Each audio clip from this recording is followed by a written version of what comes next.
Do you remember the first time that you started driving? Maybe you were a bit nervous. Perhaps every time you drove, you're constantly checking in your rearview mirrors to making sure that no one is too close to you. Or maybe you just drove at a certain pace, just in case something happens.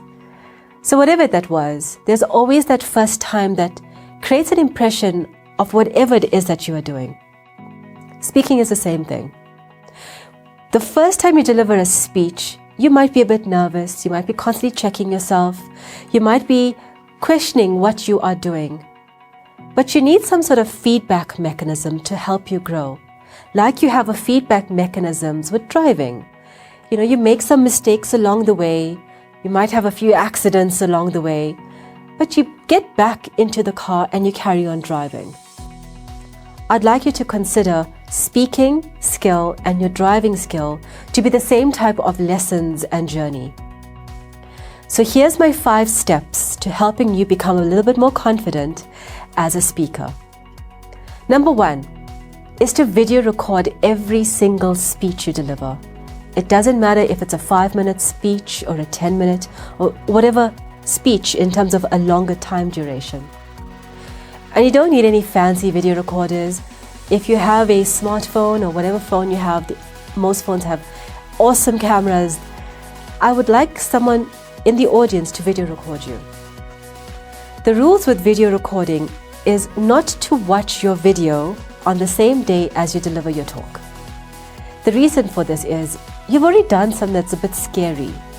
And remember, you're in a little bit of a sensitive spot now because you're not sure how you performed. So what I would suggest is to wait a few days, 3, 4, 5 days, whatever it takes.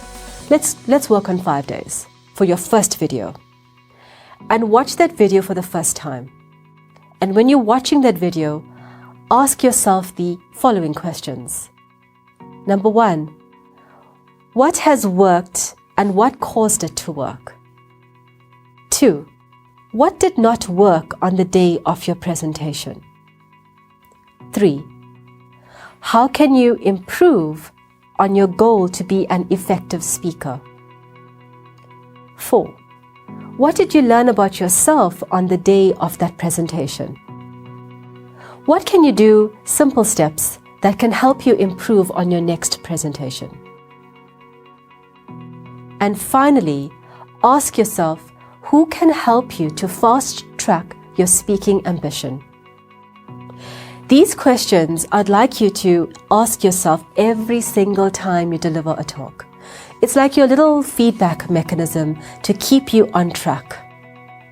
And if you keep a journal on this and every time you deliver a presentation, you're improving something from the previous talk, I guarantee you'll fast-track your speaking goals and become more confident in the process.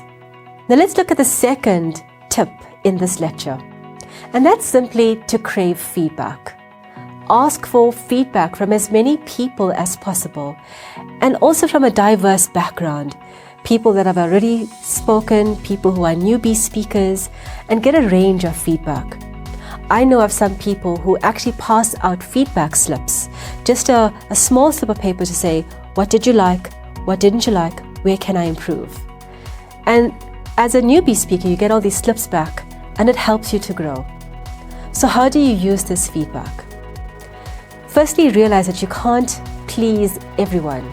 So don't try, otherwise you're going to be a very unhappy person. So what I'd rather ask you to do is to look at the feedback and see what's the general trend. Are most people saying that you don't have eye contact? Do most people say that you're standing in one section of the stage? So see what most people are saying and then follow that and improve on it. The second thing with feedback is to know the timing of feedback. So say you've just delivered a presentation and someone asks you, literally as you walk off the stage, hey, that was an awesome presentation. Can I give you feedback? What's your response to this going to be? Yes, I'd love the feedback, but not right now. Now, this is quite critical. You see, you're just stepping off the stage, you're still in a vulnerable state.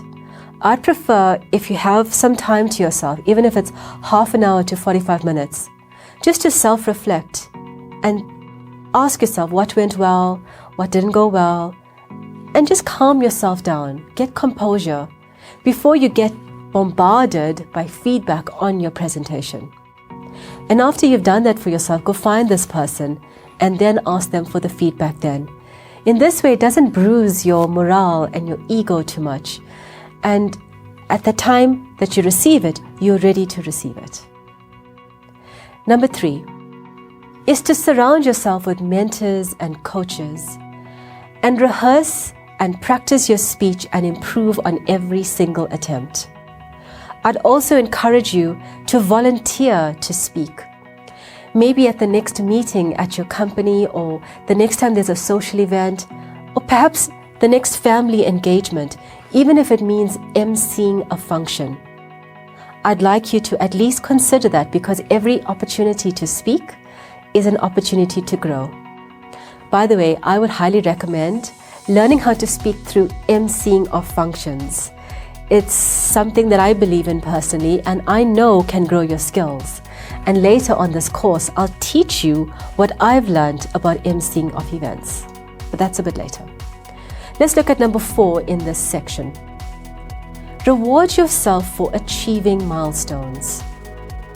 Nobody is going to reward you for achieving certain things, so don't wait for that reward.